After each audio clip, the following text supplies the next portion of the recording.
और सीधा अहमदाबाद लिए चलते हैं आपको, जहां से हमारे सहयोगी निर्णय कपूर जुड़ चुके हैं। निर्णय जी, तस्वीरें दिखाइए और इंडिया टीवी के दर्शकों को भी भगवान जगन्नाथ के दर्शन करवाइए। जी बिल्कुल, आज 149वीं रथ यात्रा निकल रही है और यहाँ आप देखिए पूरा माहौल जो है वो बन चुका है। मुख्यमंत्री इस वक्त आप देखिए रथ के अंदर जो है प्रवेश कर चुके हैं और पहले वो एक सोने के झाड़ू, देखिए जो मंदिर के मैनेजिंग ट्रस्टी हैं महेंद्र झा, उन्होंने सोने का एक झाड़ू जो है वो यहाँ पे अपने हाथ में लिया हुआ है। मुख्यमंत्री अभी दर्शन करने के बाद भगवान की आरती इस वक्त उतार रहे हैं। तीनों रथ जो हैं वो नगर यात्रा के लिए तैयार खड़े हुए हैं यहाँ मंदिर के प्रांगण में। मुख्यमंत्री आरती करने के बाद अब ये सोने का जो झाड़ू है इससे रथ की सफाई करेंगे, पहंद विधि इसे कहा जाता है। और पहंद विधि करने के बाद मुख्यमंत्री स्वयं इस रथ को खींच करके रथ यात्रा की शुरुआत करवाएंगे।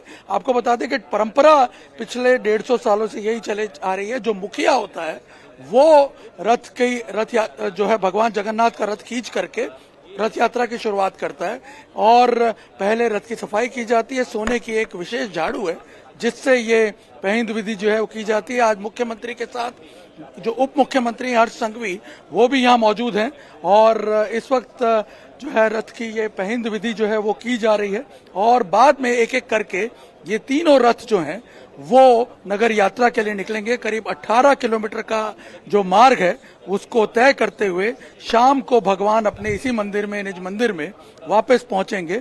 और आपको बता दें ये अपने आप में एक बड़ा अनूठा अवसर होता है जब साल में एक बार स्वयं भगवान खुद अपने भक्तों को दर्शन देने के लिए जो है उन नगर यात्रा पर निकलते हैं। इस बार भी उसी भव्यता के साथ इस रथ यात्रा का जो है आयोजन किया गया है और अब रथ यात्रा जो है ठीक 7 बजे का समय होता है जब ये यात्रा जो है इसको शुरू कर दिया जाता है और करीब 8:30 बजे तक भगवान जो है अपने मंदिर में वापस आते हैं।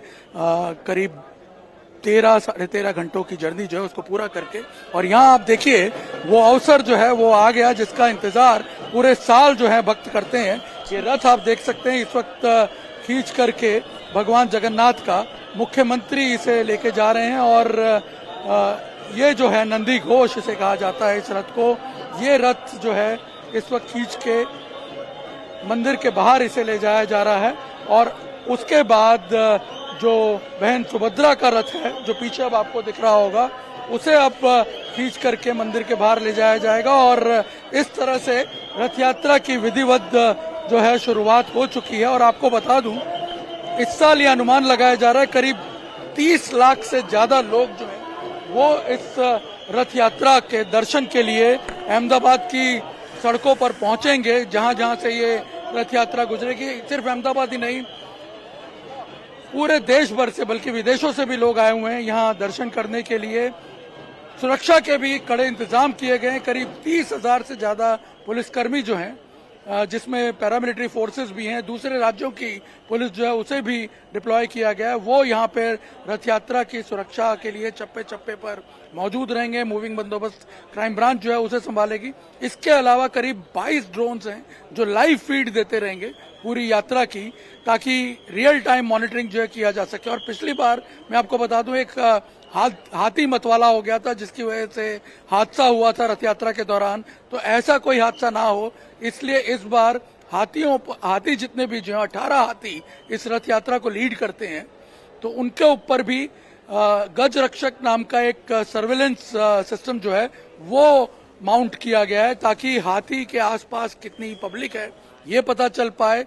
डेसिबल मीटर लगाया हुआ है उसके अंदर ताकि आसपास अगर नॉइज ज्यादा हो तो उसे कंट्रोल किया जा सके और हाथी के मूवमेंट को भी ट्रैक किया जाएगा ताकि किसी भी प्रकार का कोई हादसा ना हो, जिससे जो ये एनिमल है वो भी सुरक्षित रहे और लोग भी जो है वो शांतिपूर्ण तरीके से और सेफ तरीके से रथ यात्रा का जो है आनंद उठा सकें, इस सेलिब्रेशन में शामिल हो सकें, भगवान के दर्शन कर सकें।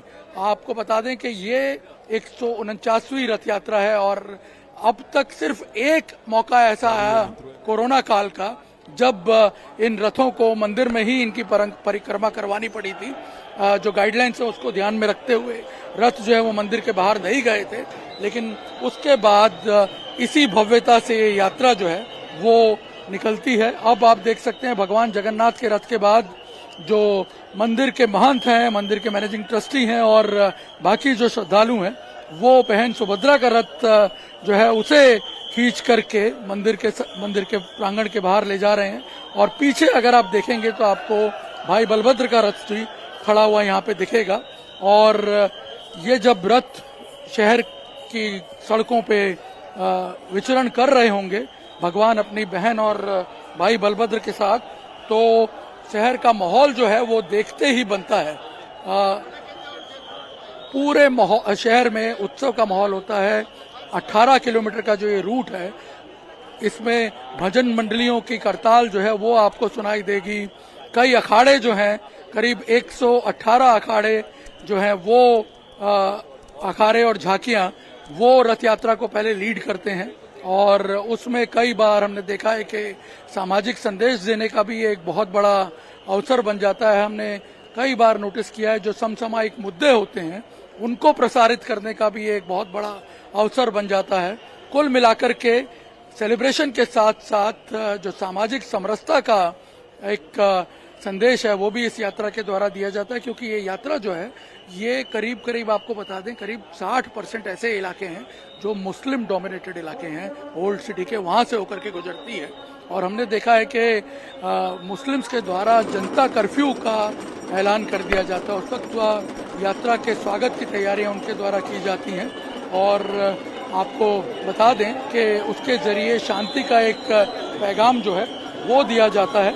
और अब यहाँ पे आप देख सकते हैं जो ये तीसरा रथ है भाई बलभद्र का, वो अब खींच करके उसे मंदिर के बाहर ले जाया जा रहा है। अभी ये तीनों रथ जो है करीब 1 घंटा तक मंदिर के बाहर ही विराम करेंगे, क्योंकि और जो झांकियां इन्हें लीड करती हैं वो पहले पास होंगी और उसके बाद जो ये रथ हैं ये रथ यात्रा में आगे बढ़ेंगे। और इनके दर्शनों के लिए आप देखिए उस वक्त शहर में जो माहौल होगा, ये जो आपको दिख रहा है, इससे कई 100 गुना ज्यादा भीड़ जो है आसपास आपको देखने को मिलेगी। और इस बार मैं आपको बता दूं 149वीं रथ यात्रा है और अगले साल के लिए एक बड़ा पैगाम भी इसमें दिया है, क्योंकि 150 साल पूरे हो जाएंगे इस रथ यात्रा को और उसे और भी भव्य बनाने के लिए अभी से जो है आयोजन कर दिए गए हैं। पूरे शहर के कई जो समृद्ध लोग हैं, कई जो प्रबुद्ध लोग हैं, वो भी इस यात्रा में शामिल होकर के इस वक्त यहाँ पे आपको रथ को खींचते हुए दिखाई दिए। बिल्कुल निर्णय जी, और जिस फ्रेम से आप हमें ये भव्य दर्शन करा रहे हैं, बहुत ही खूबसूरत दर्शन आपने इस रथ यात्रा की हमारे दर्शकों को करवाई है।